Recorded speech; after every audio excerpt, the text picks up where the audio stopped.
Hello dears, welcome back to my YouTube channel. ഇന്നത്തെ നമ്മളെ topic എന്ന് പറയുന്നത് റിവ്യൂ ഓഫ് സ്കിൻ ഷൈൻ ക്രീമാണ്. അപ്പോൾ വീഡിയോയിലേക്ക് കടക്കുന്നതിന് മുന്നേ തന്നെ പറയട്ടെ, നമ്മൾ ഒരുപാട് 3-4 മാസങ്ങളായി ഫാർമസി റിലേറ്റഡ് ആയിട്ടുള്ള വീഡിയോസൊക്കെ ചെയ്തിട്ട്. അപ്പോൾ ഈ ഒരു വീഡിയോ നിങ്ങൾക്ക് ഇഷ്ടമാവുകയാണെങ്കിൽ എല്ലാവർക്കും ഷെയർ ചെയ്യുക, സബ്സ്ക്രൈബ് ചെയ്യുക. അപ്പോൾ നമ്മൾ വീഡിയോയിലേക്ക് കടക്കുകയാണ്.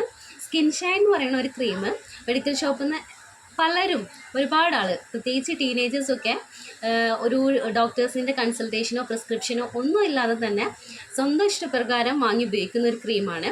ഒരു വൈറ്റനിങ് ക്രീം എന്ന പോലെ തന്നെയാണ് പലരും വിചാരിച്ചിരിക്കുന്നത്. അപ്പോൾ ആദ്യം തന്നെ പറയട്ടെ, സ്കിൻ ഷൈൻ എന്ന് പറയുന്ന ക്രീം ഒരിക്കലും ഒരു വൈറ്റനിങ് ക്രീമല്ല. ഇത് പോലെയുള്ള അസുഖങ്ങൾക്ക് വേണ്ടി ഡോക്ടേഴ്സ് പ്രിസ്ക്രൈബ് ചെയ്യുന്ന ഒരു മെഡിസിനാണ്. നമ്മുടെ സ്കിന്നിലെ ഡാർക്ക് സ്പോട്ടുകളൊക്കെ ലൈറ്റൻ ആവാൻ വേണ്ടിയിട്ടും നമ്മുടെ കഴുത്തിലും നമ്മുടെ പല ശരീരഭാഗങ്ങളിലൊക്കെ വരുന്ന കറുത്ത പാടുകളൊക്കെ റെഡ്യൂസ് ആവാൻ വേണ്ടിയിട്ട് ഡോക്ടേഴ്സ് പ്രിസ്ക്രൈബ് ചെയ്യാറുണ്ട്. നമ്മൾ പറഞ്ഞല്ലോ, സ്കിൻ ഷൈൻ എന്ന് പറയുന്നത് ഒരു വൈറ്റനിങ് ക്രീം അല്ല. ഇതിൽ അടങ്ങിയിരിക്കുന്ന കണ്ടന്റ് എന്ന് പറയുന്നത് ഹൈഡ്രോക്വിനോൺ, ട്രെറ്റിനോയിൻ ആൻഡ് മൊമെൻറ്റസോൺ ഫിറോയേറ്റ് എന്ന് പറഞ്ഞിട്ടുള്ള സ്റ്റിറോയിഡ്സ് ആണ്. ഈ സ്റ്റിറോയിഡൽ കണ്ടന്റ് ആണ് നമ്മുടെ സ്കിന്ന് ലൈറ്റൻ ആവാൻ വേണ്ടിയിട്ട് ഹെൽപ്പ് ചെയ്യുന്നത്. ഈ ഒരു ക്രീം ഉപയോഗിക്കുന്ന ആൾ ഒരിക്കലും ഈ ഒരു ക്രീം ഡേ ടൈം, അതായത് പകൽ ഉപയോഗിക്കാൻ പാടില്ല. നൈറ്റ് ടൈം മാത്രമേ ഉപയോഗിക്കാൻ പാടുള്ളൂ. അതും കുറച്ച് ക്വാണ്ടിറ്റി, വളരെ കുറച്ച് അളവിൽ മാത്രം എടുത്തിട്ട് ഉപയോഗിക്കാം. ഇൻ കേസ് പുറത്ത് പോകുന്ന സമയത്ത് തീർച്ചയായിട്ടും ഒരു 50+ സൺസ്ക്രീൻ ഉപയോഗിച്ചിരിക്കണം. അല്ലെങ്കിൽ നമ്മുടെ സ്കിന്നിന് വളരെയധികം സൈഡ് എഫക്റ്റ് ഉണ്ടാക്കുന്ന ഒരു ക്രീമാണിത്. ഈ ഒരു ക്രീം ഉപയോഗിച്ച് 7 to 10 ഡേയ്സിൽ തന്നെ മിക്കവാറും എല്ലാവർക്കും റിസൾട്ട് കിട്ടാറുണ്ട്. നല്ല രീതിയിൽ തന്നെ സ്കിൻ ലൈറ്റൻ ആവാനൊക്കെ ഹെൽപ്പ് ചെയ്യാറുണ്ട്. പക്ഷേ ഇതിന് ഒരുപാട് സൈഡ് എഫക്ട്സുകളുണ്ട്. അപ്പോൾ നമുക്ക് അത് എന്തൊക്കെയാണെന്നുള്ളത് നോക്കാം.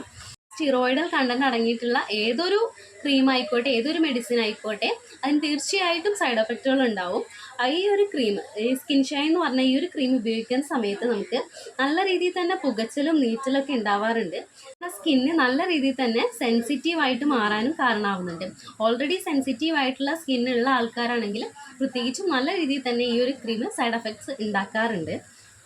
ഇത് ഉപയോഗിക്കുന്ന ആൾക്കാരെ സ്കിന്നിൽ റെഡ് കളറിൽ റാഷസ് പോലെയോ അല്ലെങ്കിൽ റെഡ് കളറായിട്ട് മാറാനും, അതേപോലെ തന്നെ നമുക്ക് ചൂട് സഹിക്കാൻ പറ്റാത്ത രീതിയിലേക്കുള്ളൊരു സെൻസിറ്റിവിറ്റി ഉണ്ടാക്കാനും കാരണമാവാറുണ്ട്.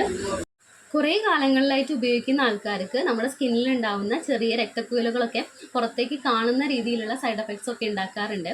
അപ്പോൾ ഈ ഒരു ക്രീം ഉപയോഗിക്കുന്ന ആൾക്കാർ ഉറപ്പായിട്ടും ഒരു ഡോക്ടേഴ്സിൻ്റെ കൺസൾട്ടേഷനോട് കൂടി മാത്രം ഉപയോഗിക്കാം. കുറേ കാലത്തേക്ക് ഒരിക്കലും ഉപയോഗിക്കാതിരിക്കുക. കുറഞ്ഞ അളവിൽ കുറച്ച് ദിവസത്തേക്ക് മാത്രം ഡോക്ടേഴ്സിൻ്റെ കൺസൾട്ടേഷൻ പ്രകാരം ഉപയോഗിക്കാം. അപ്പോൾ ഈ ഒരു വീഡിയോ എല്ലാവർക്കും ഇഷ്ടമായിട്ടുണ്ടെങ്കിൽ നമ്മുടെ ചാനൽ ലൈക്ക് ചെയ്യുക, ഷെയർ ചെയ്യുക, സബ്സ്ക്രൈബ് ചെയ്യുക.